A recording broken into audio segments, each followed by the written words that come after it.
Raymond Lee, and today's speaker is Mr. Andrew Taylor. So I will request Raymond to introduce him to the club, please. Yes, Mr. President, hello. Can you turn face to everybody? I can't hear you. That's it. Stand there, you're all right.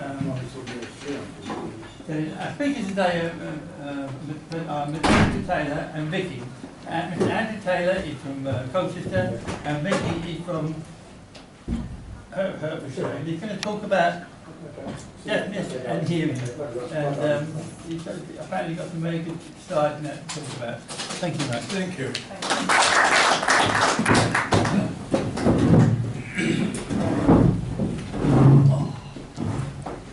Sounds like the other leg, doesn't it? So everybody can hear her okay? Yep. If you've got any problems, then just put your hand up and we'll make sure that we can adjust that so that you can hear the presentation. So first of all, I'd like to say a special thank you to everybody for inviting me here today. I really appreciate it, and also thank you for the lovely lunch that you provided for both of us. It's a real pleasure to be here today, so we really appreciate it. Today I'm going to be presenting about the charity that I work for, Action on Hearing Loss. So as you can see, the logo is on the board in front of you. Action on Hearing Loss. Could you please raise your hand if you've ever heard of that charity before?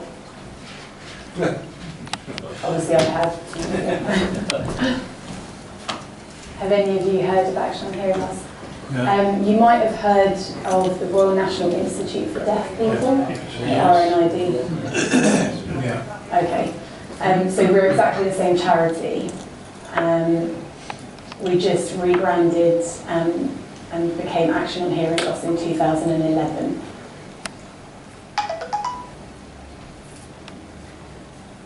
So who are Action on Hearing Loss? Basically, we focus at people from the UK who suffer with hearing loss, tinnitus or deafness. So in the UK, we're the leading charity for supporting people with hearing loss. We've got over 1,000 members of staff and 1,500 volunteers who work for the charity, working all over the UK. I'm based in our head office, which is in Highbury and Islington in London. So it's about 50 miles away from here. And so my role is to focus on information provision, so making people more aware of hearing loss and the different resources and information available to them, so hearing aids and just improving awareness on hearing loss issues. So I've got a question that I'd like to ask all of you today. How many people do you think there are currently in the UK who are deaf or have some form of hearing loss? Just as a guess. You can shout out some numbers. 4 million. 4? Is this just husbands Can you or? put your hands up so I can see who it is that's saying 4 million. different numbers? 4? Yeah. Sorry?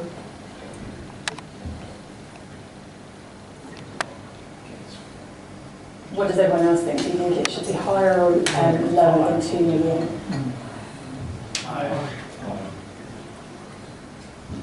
Okay. So there's actually 11 million people in the UK who are deaf or have some form of hearing loss. So that equates to 1 in 6 people, which is a huge number. And by 2035, we expect that number to increase to 15 million. So hearing loss is a growing problem in the UK. The reason for that is that people are now living longer, so there's a longer life expectancy. And out of that 11 million, 70% of that is people aged over 70 years old. So a high number of hearing loss is age-related. There are a lot of young people as well with hearing loss, but the majority of that statistic is people over the age of 70.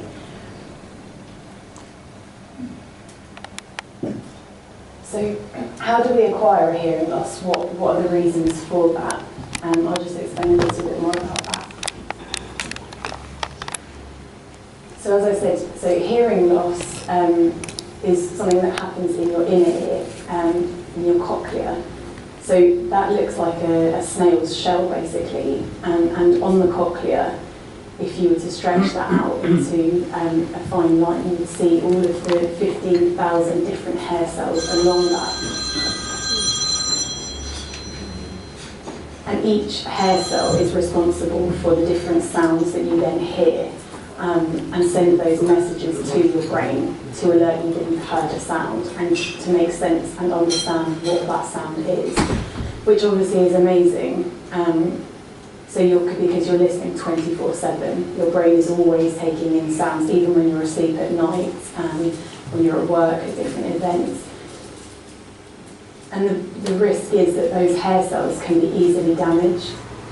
And when you become older, there's a higher percentage of those hair cells dying. And that's when people develop a hearing loss. So the more hair cells that die on your cochlea, then depends what level of hearing loss you have. So this is known as presbycuous. Don't know if the interpreter can translate that. I can't.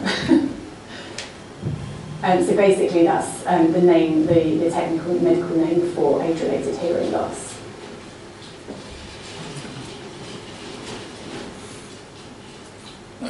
So there's not only age-related hearing loss, there are a number of different reasons that somebody could acquire hearing loss. Some of them can be from toxic drugs. So that could be something like if you're suffering with cancer, and some of the drugs that they would give you to treat that can in turn have a side effect of hearing loss because they kill the hair cells on your cochlea. Myself, I'm profoundly deaf, as you can see. I'm using sign language, and the reason for that is that I contracted meningitis at the age of 2. So I was born hearing, and then from that infection, I then became deaf. I almost died, actually, but I was lucky that I was given a blood transfusion, and I was able to survive. So the only thing that I was then missing was my hearing, so I don't hear anything at all. So my entire life, I've always been very sensitive to feeling vibrations. So for example, if somebody was walking behind me, I would be able to feel the footsteps because I can pick up on those vibrations.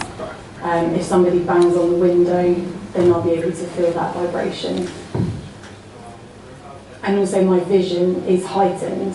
I've got a much better peripheral vision probably than somebody who's hearing.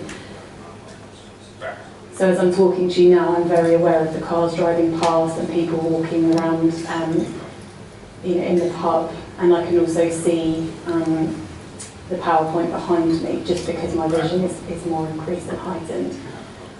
And it's a fact, just to let you know, deaf people are actually better at driving than hearing people. And the reason for that is that we can identify and spot things very, very quickly. That is an actual statistic, that deaf people have less accidents than hearing people. Touch wood.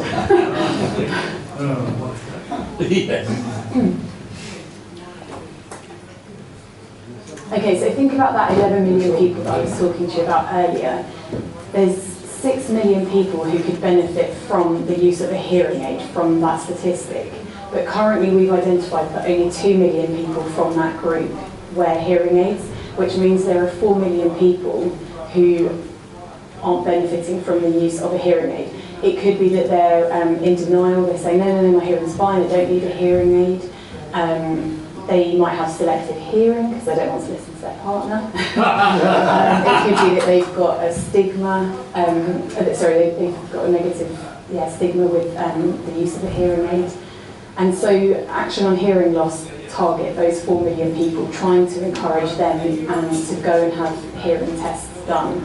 Because obviously it's important for your health. If you ignore and don't go for a hearing test, then it can lead to other illnesses like mental health and dementia.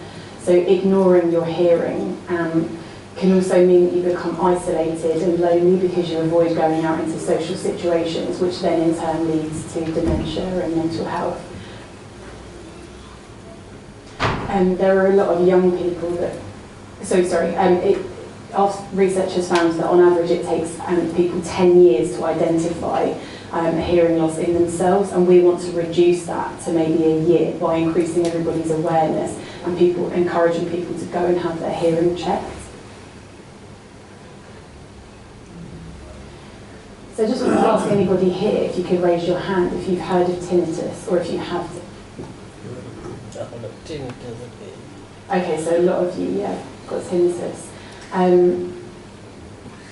So that can present itself as like a ringing in the ears, a heartbeat, a whistling. There's a variety of different sounds that somebody can hear when they suffer with tinnitus. There's 1 in 10 people in the UK that suffer with tinnitus, which is a very high percentage. A high number of young people suffer with it as well. The reason for that is that they're listening to music through iPods, earphones and that sort of thing. Nightclubs have the music too loud, so sometimes if somebody's been to a nightclub, the next morning they may wake up and find they've got a whistling in their ear, and that's temporary tinnitus, but it's basically where the hair cells in the inner ear are being damaged, and that obviously can lead to hearing loss as you get older. It could be exposure to a really loud noise that can bring on tinnitus, and there's a lot of different reasons. So this PowerPoint slide is just listing some of the communication tips. So if you imagine bumping into somebody who's got a hearing loss, it could be somebody within this group has a form of hearing loss, maybe a new member who suffers very, very badly and relies on lip reading. They might find that this environment is really difficult to access because communication is quite difficult, and they might decide, actually, I'm not going to come along again because it was too difficult. So these are just some examples of things you could do to encourage somebody who's got a hearing loss to feel that they are able to have access and to communicate with people at the Rotary Club. So I've got some of these printed out, and then I'm going to ask Colin if he doesn't mind handing them out so that you can have a read of them. And then you can bear in mind any time you come into contact with somebody who has a hearing loss, some of the things that you can do to help communication. So looking at the person face to face, not covering your mouth, not shouting. So maybe if somebody's lip reading when there's a speaker, they might need to be placed at the front, so they're not looking at the back of somebody's head and missing what's being said, so that they're able to lip read the person. Waffling as well is something that's very difficult for somebody with a hearing loss, so trying to keep what you're saying to the point. So this is a question. Do you think that the Rotary Club here is deaf aware for somebody, or for somebody with a hearing loss? Is anybody here profoundly deaf or has got a severe hearing loss? Does anybody have hearing aids? No? Okay, and the reason for that might be, that you don't feel, somebody might not feel comfortable if they have got a hearing loss coming along. If they don't, they might not disclose that they've got hearing loss. They might feel embarrassed, and then obviously there's a lot of different barriers for them. Attending the club, for example. So this is something that could be worthwhile putting on your website as a way of saying we are deaf aware and we're open to anybody with a hearing loss or hearing aid user, just so that they know that you're happy to make these amendments or to be conscious, so that they can take part. So sit in them so they can see somebody clearly, not having any other visual distractions or background noise, trying to reduce that. And you'll be surprised at how many more members might inquire if you say that you accept people with a hearing loss. because it shows obviously that you've considered, you know, their difficulties and their barriers to communication. Because for somebody with a hearing loss, they're not going to stand up and be assertive and say, this isn't accessible for me. They'll probably just rely, they rely more on services or clubs or community groups to say, we are accessible to you. So British Sign Language. Obviously, I'm sure you've all seen the BBC News, and they've sometimes got that person in the corner of the TV signing and translating. That is British Sign Language, so the same as I'm using today. So it's a recognised language within the UK. I use British Sign Language.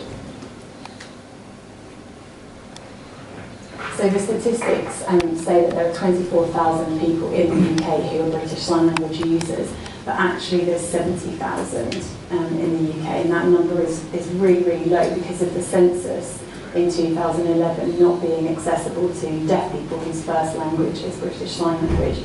So a lot of the time they didn't understand the question in English, and that's the reason that we suspect it's such a low number. But we know it's more like 70 to 80,000 who use sign language as their first language. So obviously I've just given you a quick whistle-stop tour of what we do and different types of hearing loss, and just that it's important to go and get your hearing checked, and some different communication tips, and just to try and make you a little bit more aware of hearing loss and some of the barriers that somebody might face. So I hope you enjoyed that. I know I didn't want to take up too much of your time, but if you've got any questions at all, it doesn't matter whether it's just advice or just a bit more information on a specific topic, then I'm happy to answer that, or you can drop me an email and I will respond to those in more depth. So yeah, if anybody's got any questions, feel free. Yeah. So it's not really a question, and I That's was right, saying, Lord. So yeah. Carry on. so it's not really a question. It's a little bit what I'm telling you from my experience. And you are an equivalent organization like the Royal National Institute for the Hearing Loss. You see, my experience is that my wife became completely deaf, not for any internal reason, but for external reasons. She had a radical mastoidectomy as a child, so she lost hearing in the right ear completely. And subsequently, she developed a large perforation in the eardrum, so much so, after using hearing aid for a few years, she became completely deaf. But the information is not there. That's what I'm trying to tell you, and you didn't talk about it. Maybe it's there in your protocol. Being a GP myself, being a doctor for so many years, and my wife is a doctor herself, information was not available for us to seek proper help. And I saw so many ENT consultants, none of them said any more than the hearing aid. She had a tympanoplasty, which sloughed up twice. So I spent a lot of money privately, but it just didn't help her. And no further advice was forthcoming. So there was a miracle. A patient joined my list who had a cochlear implant, and that's the first time I heard about cochlear implant. I am not sorry that I didn't know about it, because this information was not given to us in any lectures that I have attended for the last 43 years in this country. And I don't really know how many GPs are aware of it. And the question is, why didn't the ENT consultant suggest this to us? So I must ask my patient, why did you get this? So this is the Royal National Throat, Nose and Ear Hospital in London. This is the center of excellence, of course. So I wrote to that consultant, and I went and saw him with my wife. And he said that yes, she is completely deaf, I can help her. And then I asked, can we have it done privately? The cost is £50,000 for the whole package. Then we met some people with cochlear implants, and it's a life-changing event. Some people have 2 implants in their both ears, and they can communicate like a normal people. But my wife had some problem. She did have the cochlear implant. She did have some lip reading class, like the gentleman said here, and that helped. And she can now one-to-one communicate. She was completely deaf for a couple of years, and she can now communicate with one-to-one with the help of the cochlear implant supplemented by lip reading. So this is an important information I would urge you to provide when you go and tell the people, because I assure you not many GPs know about it, and the consultants are very reluctant to provide this information. I'm not sure whether they know about it or they are just don't tell you for the cost of it. Thank you. Yeah, so just to respond to that, we've got a lot of different fact sheets on our website with various different bits of information, and there's some on there about cochlear implants, where you can find them from and all that sort of thing, the different types. So that's all on our website, and it's available for you to download, so the Action on Hearing Loss website. And then if you click on fact sheets, there'll be a list of all the different fact sheets that we have available. So you can just ask for copies to be sent to your home address as well if you want. We have an information line, and they'll be more than happy to provide any information that you want. Yes. How does being deaf help you if you go to the theatre or the cinema?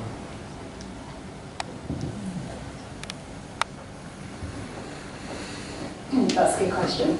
So obviously, yeah, I'm profoundly deaf myself, but I am lucky because quite often the theatres will provide a performance with a sign language interpreter standing just to the side of the stage. So there's always a specific date and time that's advertised where they say there is a sign language provider interpreting. There's also the option of captions as well that they have above the stage, so quite often I can attend theatre and then still access the play by reading that at the same time. And then at the cinema it's exactly the same. They advertise on their website the different times and shows that they have with subtitles available, so I'm able to access them in that way. Thank you. You mentioned British Sign Language. Is there an international sign language that you can communicate with the French and Germans and Italians? Or?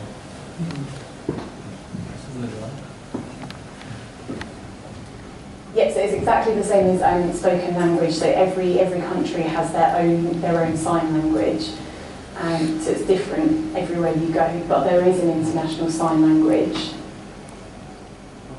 so people all around the world are able to communicate. Obviously, quite a lot of the language is visual, so another reason for that, it makes it a lot easier to communicate with somebody who's deaf from another country, unlike hearing people, so spoken language can be quite different. So you might find it interesting that actually in Ireland the sign language is completely different to here in England. So in England we use both of their hands for signing the alphabet, whereas over in Ireland they only use their one hand. And when I visited some of my friends over there, I asked them, why do the Irish only use one hand for spelling the alphabet out? And they said, well, you know, it's because we love being in a pub and we can hold our pint in one hand.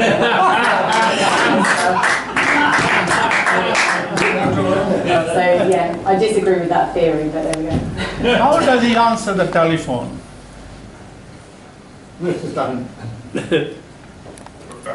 I use a mobile phone, but I'm not able to actually use the telephone.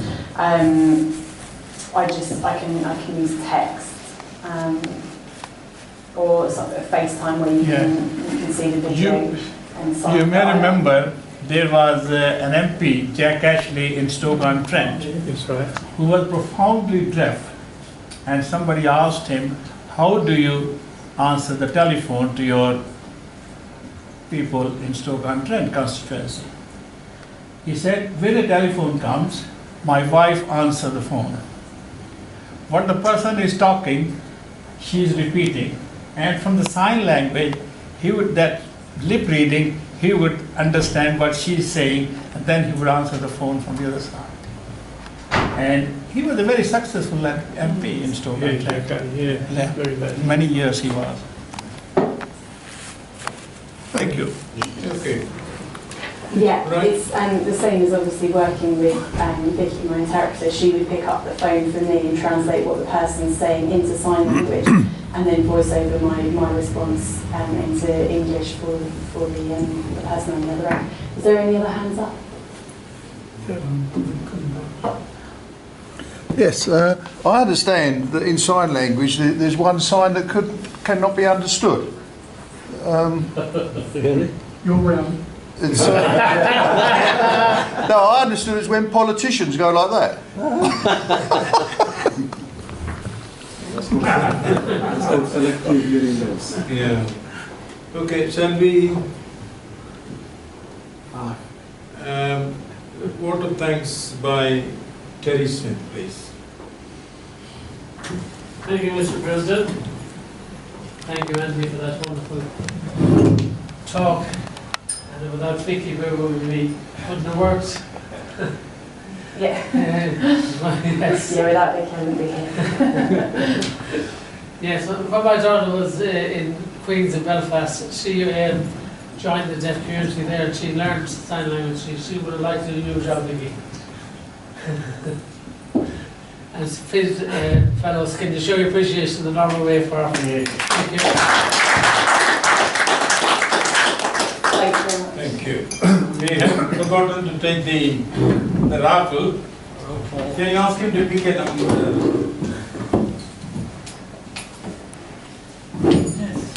My hands are too big.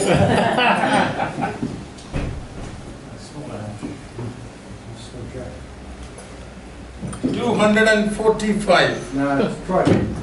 Yeah, 49. Yeah. Oh. It's a regular winner. Doing well today. Thank you. Is that valid? Is this?